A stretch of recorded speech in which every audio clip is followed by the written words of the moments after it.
You remember Hans Christian Andersen's fable called The Emperor's New Clothes? The emperor in question was swindled into buying robes which didn't really exist. But because he was told that everyone could see them, unless they were either stupid or unfit for their job, he walked in a procession stark naked, afraid to admit that he couldn't see them. There's another emperor, which over the years has had various sorts of new clothes. The Emperor Piano Concerto by Beethoven. Though actually, he never called it that.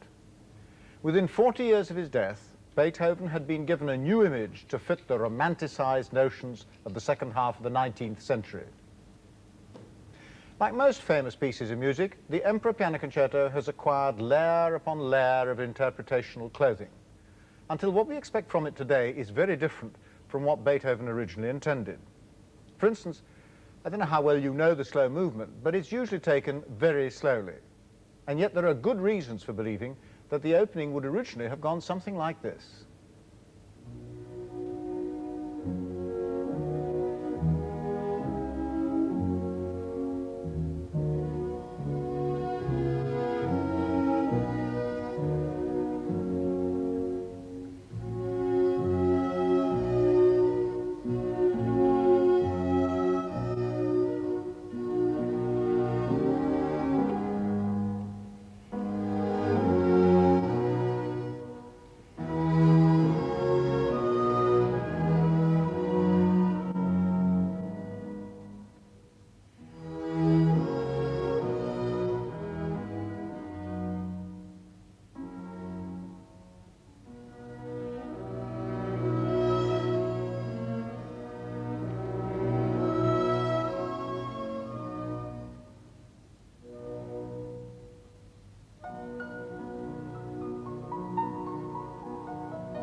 That's rather different from the way we normally hear it played. It's quite a lot faster, and the actual sound is rather different. What I'm going to do in the program is to show you how I think music was performed in the early 19th century, the time of Beethoven, how it was different from our present-day way of performing. Of course, some of this will be guesswork, but there's also quite a lot of concrete evidence, such as contemporary accounts and the instruments of the period. And we're going to relate this particularly to the second and third movements of the Emperor Concerto, hoping to arrive at a way of playing them that sounds something like they may have done in 1809 when the concerto was written. And as far as I know, this is the very first time anyone has tried to do this with the Emperor in modern times. We took the tempo for the second movement from Carl Czerny, who was the first to play it in Vienna in 1813. Anyone who's ever learnt the piano knows all about Czerny and those hundreds of exercises and studies that he wrote.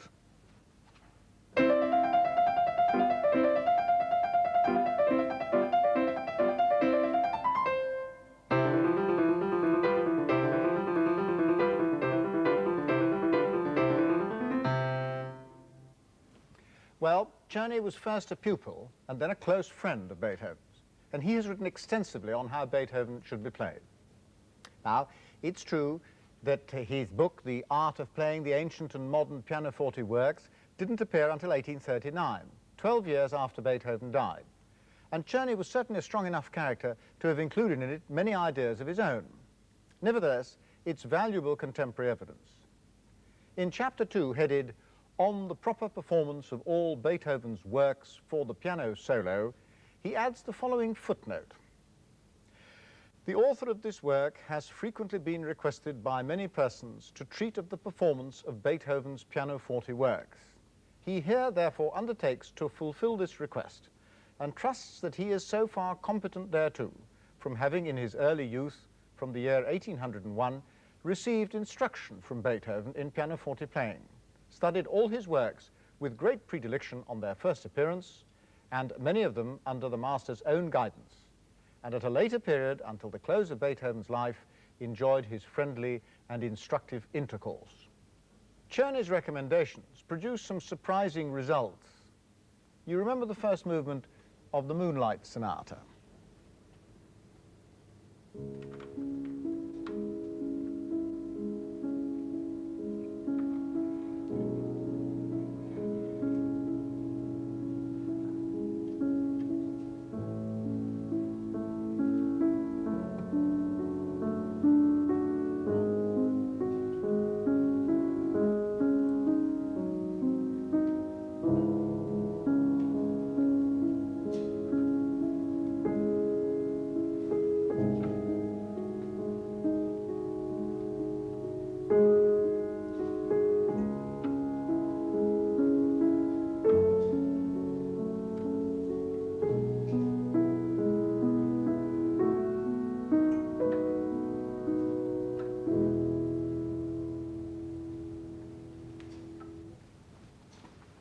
Well, now listen to this.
That tempo also was given by Czerny, and again you notice it's much faster than we're used to.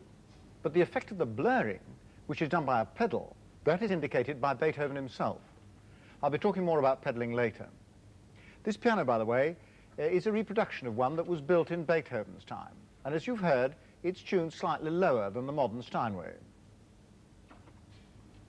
Why do we usually play those two pieces, and many others besides, much slower nowadays? Well, sometimes there can be technical musical reasons, such as misunderstandings about things like time signatures and so on. But I believe people are inclined to misunderstand what they want to misunderstand. As the 19th century progressed, the slow movements in sonatas or concertos became slower and slower as each succeeding performer tried to squeeze more and more feeling out of them. And this process didn't really reach its peak until the 1930s and 40s. In fact, many of the worst excesses of late Romantic interpretation occurred at that time and overlapped the cleaning up process that had already been started by people like Arthur Schnabel and Edwin Fischer. There's another example of change of speed which I can't resist including, even if it isn't Beethoven. You remember that very famous tune that comes at the beginning of the Chopin study in E major, Opus 10.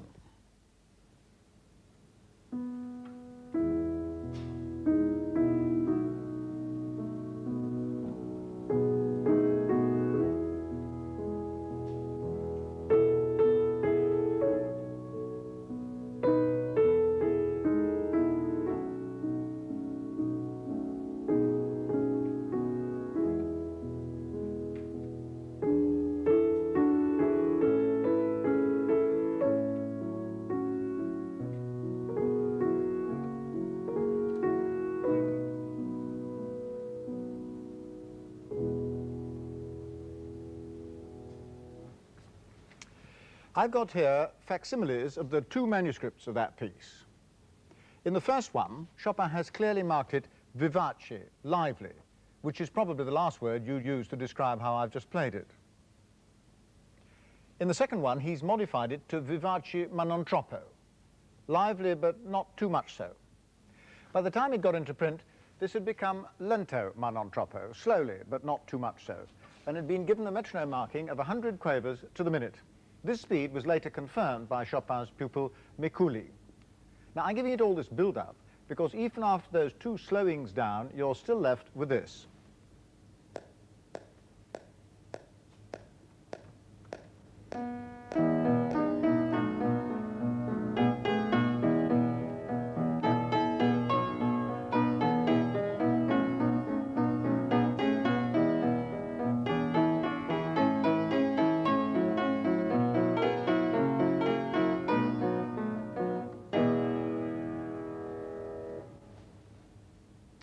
Now, quite apart from the faster speed, it also sounds different because, of course, this Viennese piano sounds different from our modern piano.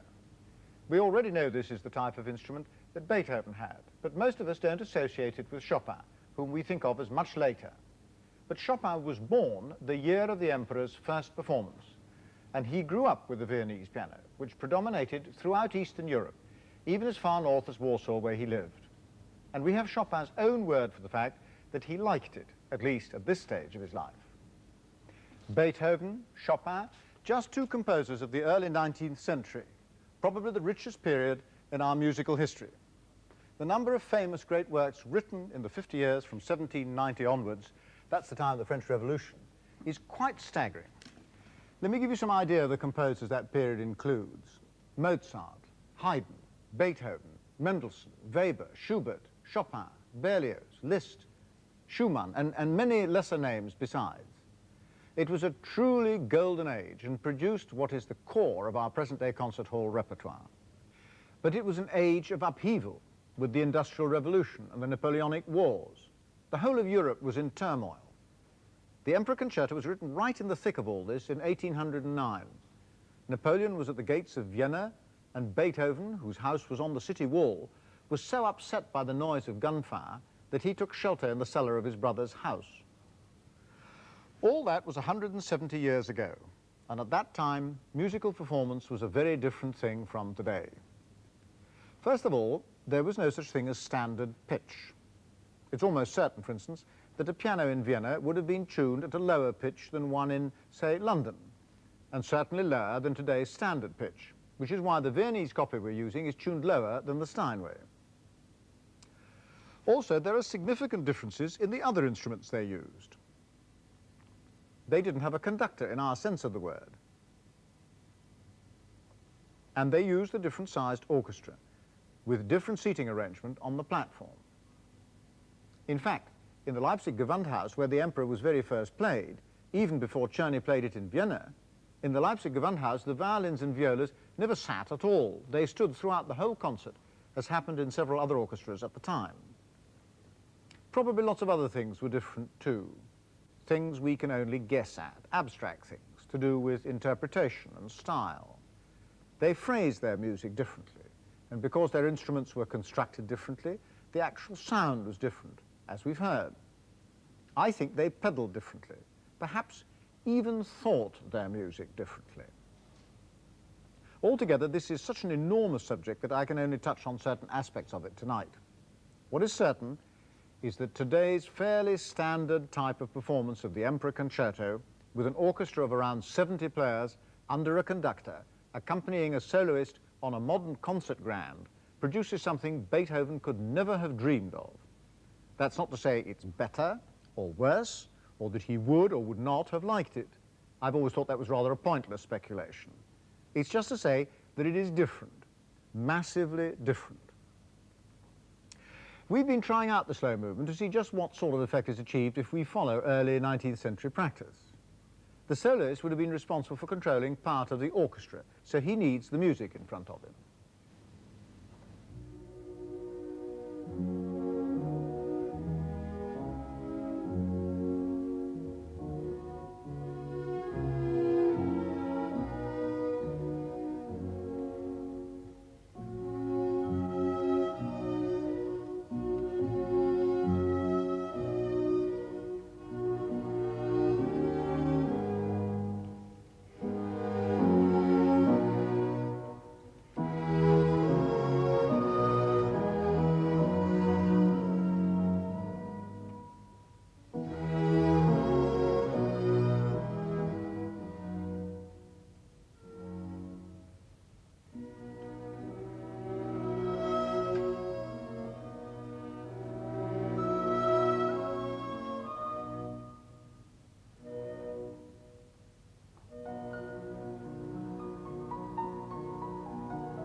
And that's where the last movement starts.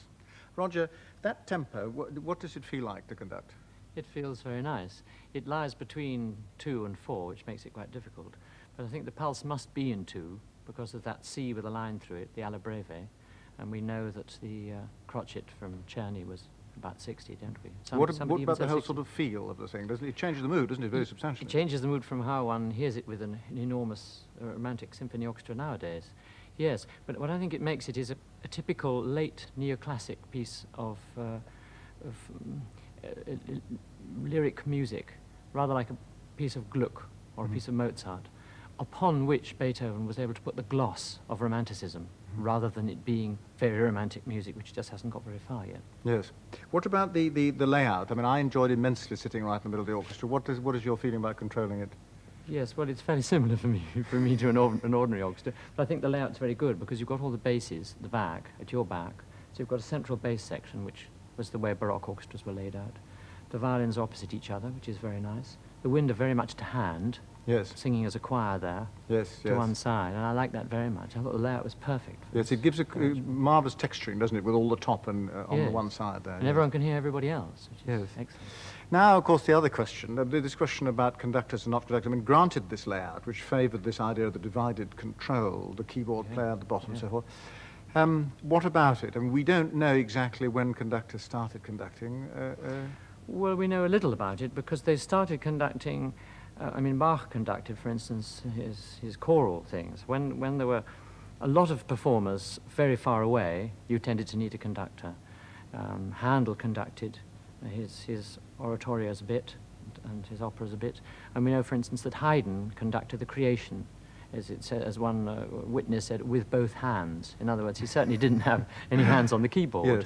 But so it was really a question of need. You don't need a conductor with a small orchestra and with a small opera.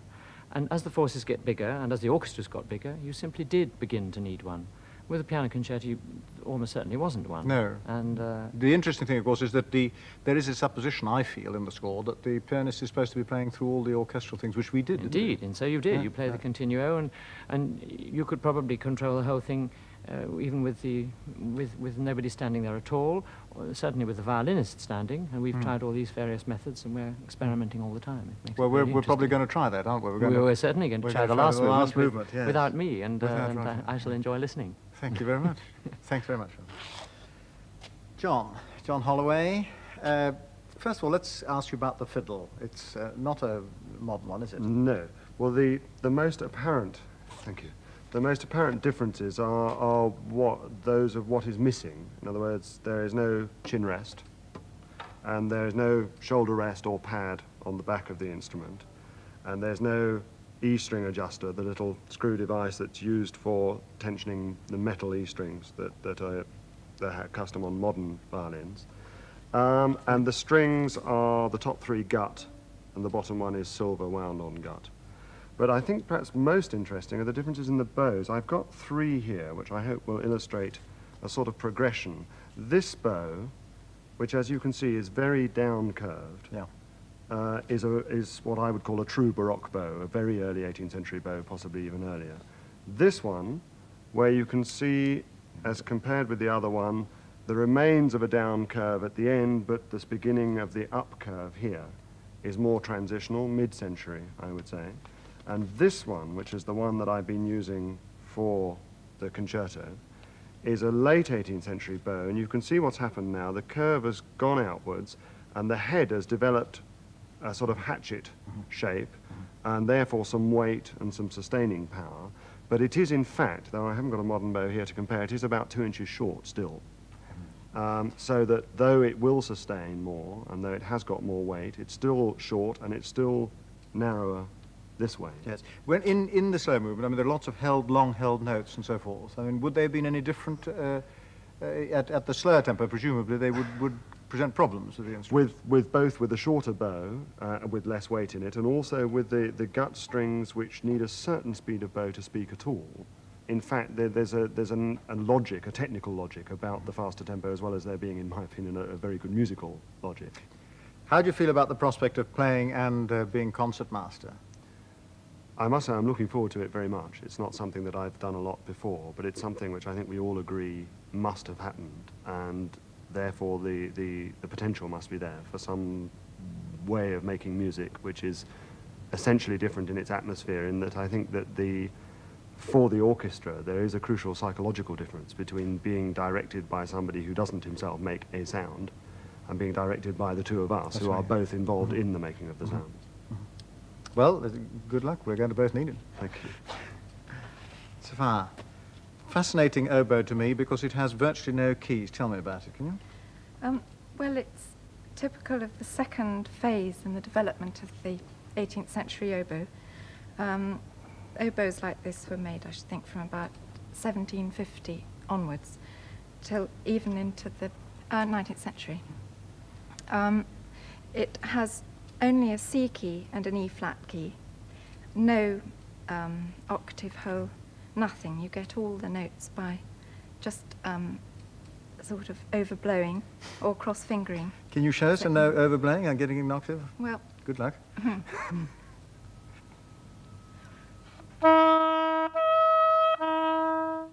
Now on a modern oboe, that E octave would have been produced by putting your thumb on the key there.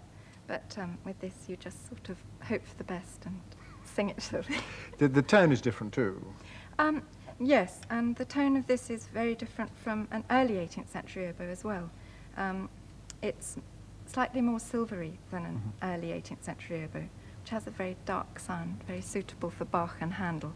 And this is already a lighter sound, and the actual oboe itself is narrower.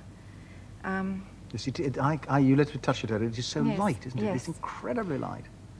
And in about, I think, 1825 even, they were still playing on oboes with just the two keys. But at about the turn of the century, some makers were beginning to put on F keys and A flat keys and even octave keys, because clearly players had trouble Yes, with some of the yes. high writing you get in symphonies. So this is right for what we're doing. Yes, I expect some people would have played this on instruments with keys, but undoubtedly people would also have played it on Marvellous. instruments without Thanks very keys. much. Hello. Willie, the horn. Tell me the differences between that and a modern horn. Well, this is an instrument that was made in the beginning of the 19th century, and it's typical of instruments of that period, and it differs from the modern horn in that it hasn't got valves to change the notes and to change the keys. So, sorry, you changed the notes then how? Well, you produce the note in the same way as you would on a modern instrument, and you can only play the harmonics that this particular tube can produce, and you can actually move the hand in and out to get some of the harmonics in between. Can you show us? I'll help you try.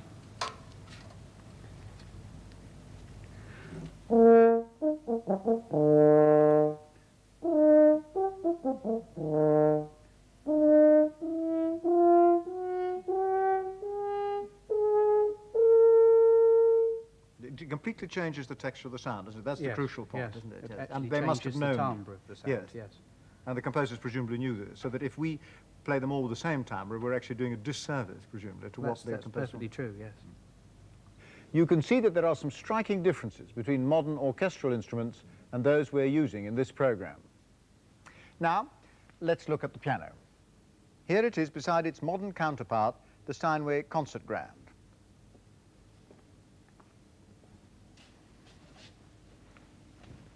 This has just been completed by Christopher Clark in Paris, and it's an exact reproduction of an instrument made in Vienna, where Beethoven lived, in about 1812.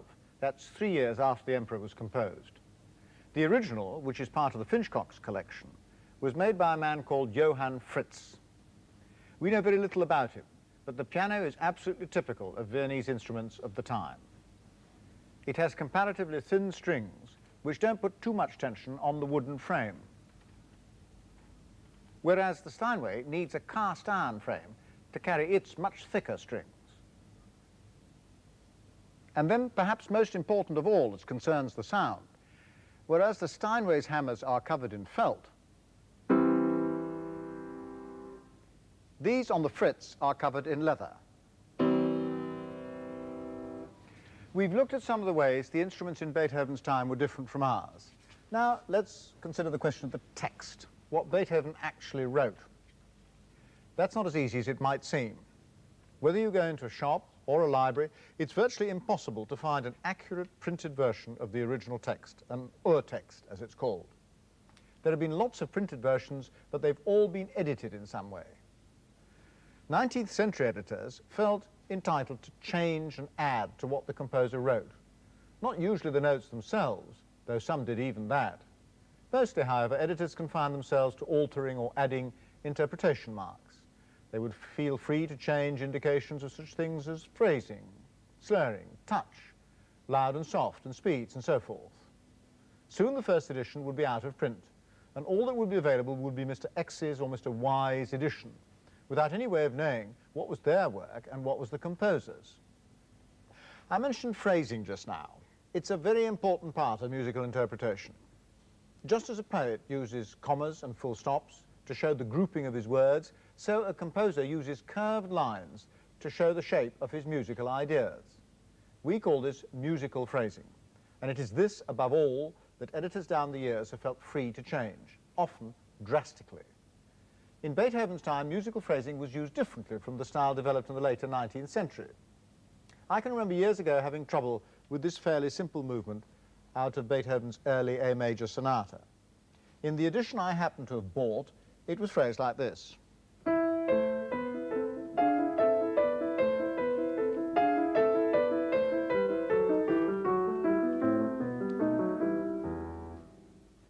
The phrases are unsymmetrical. This one is 1 bar long, this one 2, and this one 5.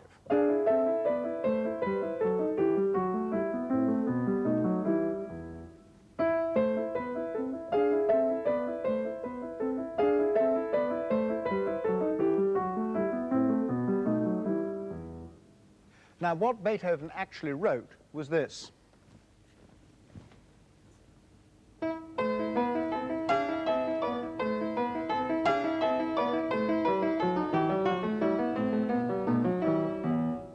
Notice it is absolutely symmetrical. 4 short 1-bar phrases grouped in 2s.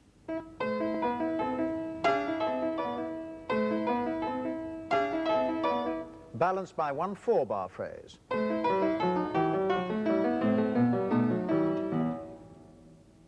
Now, it may seem that all this doesn't make that much difference, that the main effect of the piece is the same one way or the other.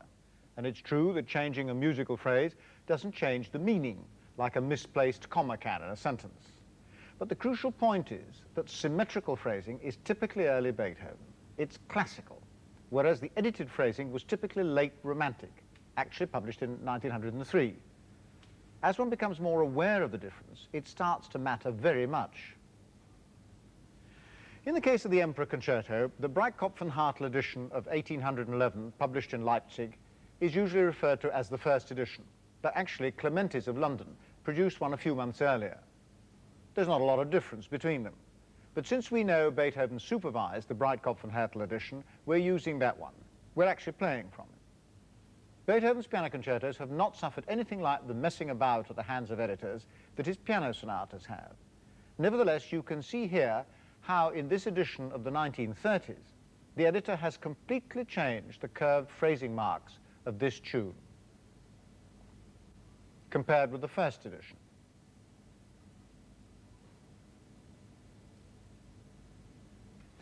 But there are also 2 very important pieces of information to be gleaned from going back to the early sources. In Beethoven's time, they did not publish a full score, another strong indication that they played without a conductor. It was only in 1857, that is 37 years later, that the first full score of the Emperor was produced. And when it came, it differed from the manuscript in one very important way, the order in which the parts were laid out. You can see from this page of the manuscript that the violins and violas are at the top of the page, then the wind instruments, and at the bottom, the piano and the bottom string parts, the cellos and double basses. This was standard 18th century practice, when the orchestra was under dual control. All the top parts were supervised by the leading violinist, the concertmaster as he was called, whereas the keyboard player was in charge of the bottom parts, which affect the harmony. The fact that Beethoven followed this practice in the Emperor strongly suggests that he expected it to be controlled in this dual way. By the time the full score was published, all this had changed. Conductors were in full control, and so the layout of the parts and the score changed correspondingly. The wind instruments now come at the top. The piano is in the middle, and the strings, all of them, are at the bottom. This is still the way we lay out scores today. There is a significant mistake in the Adagio movement in the Breitkopf first edition. 16 out of the total 19 orchestral parts give the time signature, that's that C at the beginning of the movement, with a bar through it. The remaining 3, which unfortunately include the concertmaster, leave the bar out, which has the effect of halving the speed. And perhaps that's another reason why the second movement has come to be played so slowly.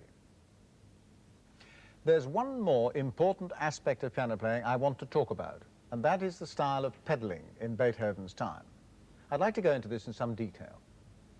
If you stop and consider it, the sustaining pedal, as we call it, is a strange device.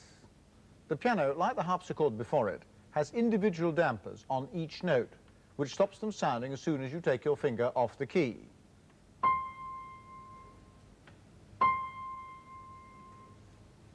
When you press the sustaining pedal on a piano, it raises all the dampers, so that all the strings, even ones you haven't struck, are free to vibrate and go on sounding until you let the pedals go.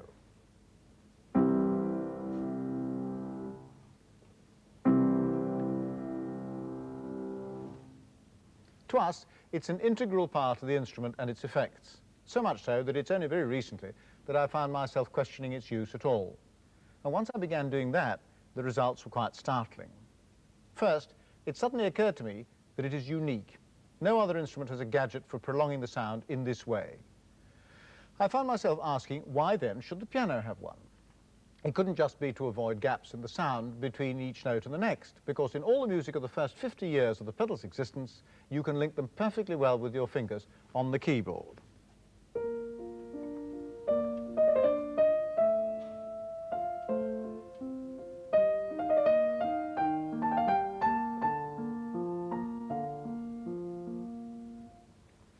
I wasn't using the pedal there at all. Now, this conclusion was strengthened when I discovered that even by Beethoven's time, many pianos still didn't have a sustaining pedal. And that was 100 years after the piano was invented. So in a sense, this pedal can't have been indispensable. So, if it wasn't for joining sounds together, what was it for? I began looking at the other pedals the Viennese liked adding to their more expensive pianos. This one is fairly standard for Beethoven's time. Let me show you what it has. Starting from the left, it has a knee lever called a bassoon stop, which gives the bass notes a funny texture.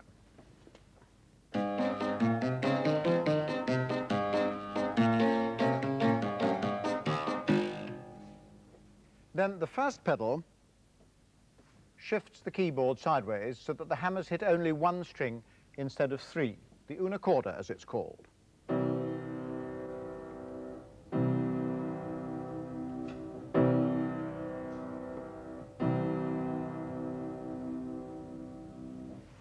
Next comes the moderator, which changes the texture throughout the whole compass of the instrument by bringing a ledge of felt between the hammers and the strings.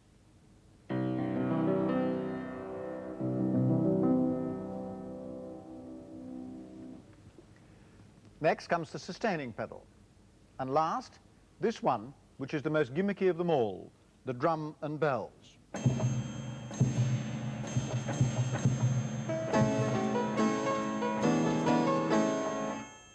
Notice they all change or add to the texture of the sound. So perhaps that was what the sustaining pedal was originally for too. Just another way of changing the texture of the sound, either by more resonance or allowing several sounds to blur. This idea of blurring or mingling sounds is strange to us, but it comes from the composers themselves. Of the few pedaling indications in Beethoven, a surprisingly high proportion create extensive blurs. Listen to this example from his Waldstein Sonata.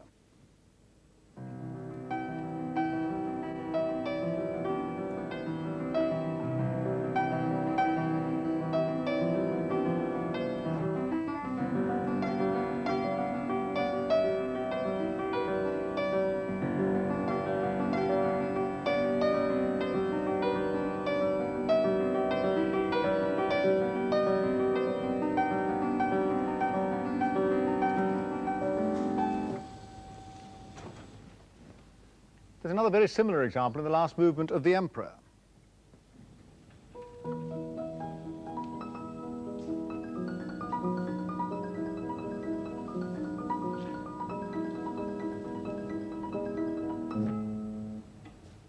People are often worried by these blurs. They've tried to explain them away by saying they don't sound blurred on the instruments of the time, which you can hear for yourself is not the case, or that they were the result of Beethoven's deafness.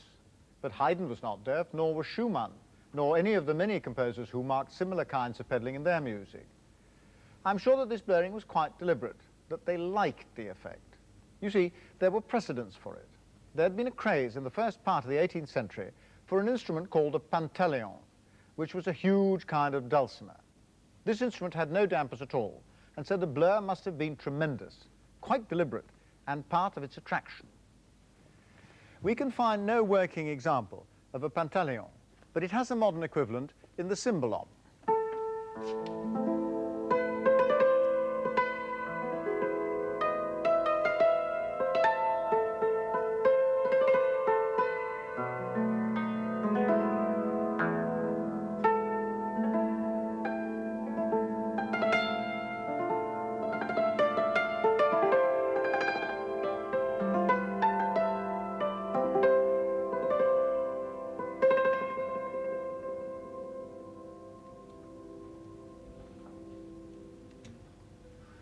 John, what was that called? That was a meditation by Cermak, And who was he, a Hungarian? a Hungarian composer of the early 19th century. Would this sort of music have been heard in Beethoven's time in Vienna?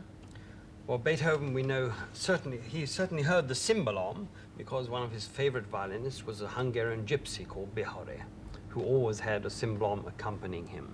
Yes, so this kind of blurred texture was something that was quite common in that time. Yes, it was, Fine. yes. I don't think, however, that there's any evidence to suggest that they did a lot of blurring. Did they use a sustaining pedal other than for blurring? Well, probably yes, but I suspect very little compared to us. The whole style of piano playing was different. You remember that Czerny studied with Beethoven. Listen to what he says about his lessons with him. He especially insisted on legato technique, that's joining sounds together, which was one of the unforgettable features of his playing. At that time, all other pianists considered that type of legato unattainable, since the hammered, detached staccato technique of Mozart's time was still fashionable.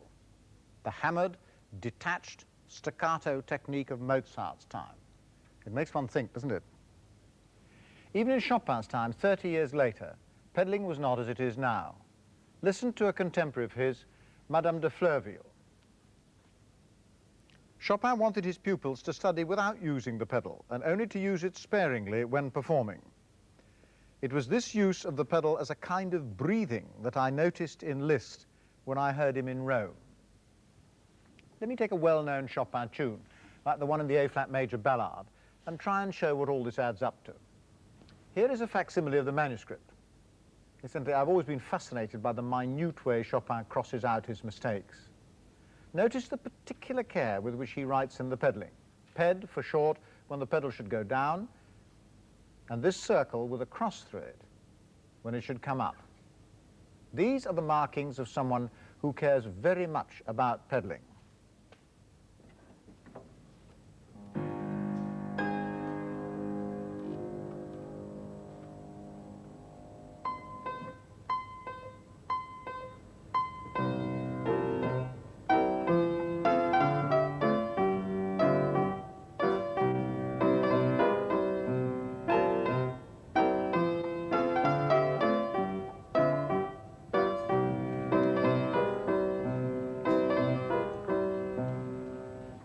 Notice the gaps between pedalings, almost like breaths, and the slight blur. A more usual present-day way of pedaling it would be something like this.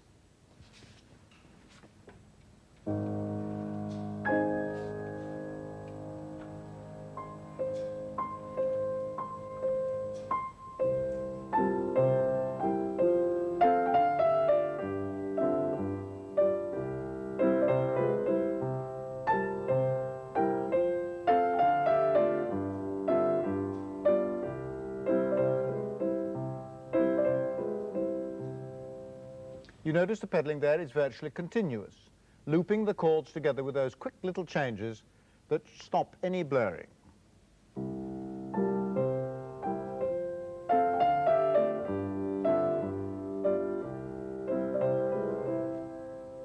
This is called legato pedaling, pedaling for joining up, and it's what most of us have been taught since childhood as the correct use of the pedal.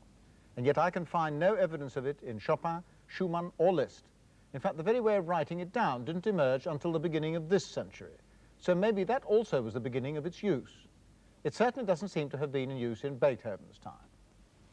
Perhaps it's strange to us today that editors and performers of the 19th century felt they could make so free with compositions which they were the first to admit they admired deeply. Well, that raises the whole question of a period's attitude to its past, particularly its artistic past. In this respect, the 19th century romantics, especially the late romantics, thought very differently from us. However they may have thought of themselves, they were actually great revolutionaries. They changed everything. In fact, the enormity of the Victorian Revolution is only just beginning to dawn on us. They did everything on a much bigger scale. 18th century rooms containing small, sophisticated audiences of aristocratic amateurs gave way to large 19th century halls full of enthusiastic hero worshippers. They were the first to play regularly the music of the past. Up to the end of the 18th century, concerts were still entirely of contemporary music, often composed specially for the occasion. That seems strange to us, with our concert programs filled with a good 90% of the music of composers long since dead and buried. The 19th century had a sense of history, but they were also great believers in progress, and they couldn't resist improving things. We tend to believe that you cannot improve on the original. They thought otherwise. This was the mentality that led editors to change what a Beethoven or a Chopin had written. To this we must add the rise of the interpreter. By the end of the 19th century, he was idolized, and people went to hear him rather than any particular piece he was playing. Little wonder he felt free, almost obliged, to put his personal hallmark on whatever he played, whether it was Mozart, Beethoven, Chopin, or anyone else. And then more generally, the 19th century was an age of great confidence, based on newly created industrial wealth and the power that it brought. It thought its ideas stable, permanent, and right. We in this century have seen all this blown to pieces and have as a result learned to doubt and to question. It has made us, I hope artistically at least, more modest. We're inclined to look at the great works of the past for what they are and try to understand them in their own context as well as in ours. Of course, we reinterpret them, for reinterpreted they must be or they vanish. But it all depends on how they are reinterpreted. However careful we are, we know we cannot reproduce them exactly as they were. And even if we could, that the impact on us would still be different. For we are different. We belong to a different age. But however we ultimately decide to reinterpret them, we should start by trying to understand them. And in this, we can be greatly helped if we hear them at least occasionally in a way we think they sounded in their own time.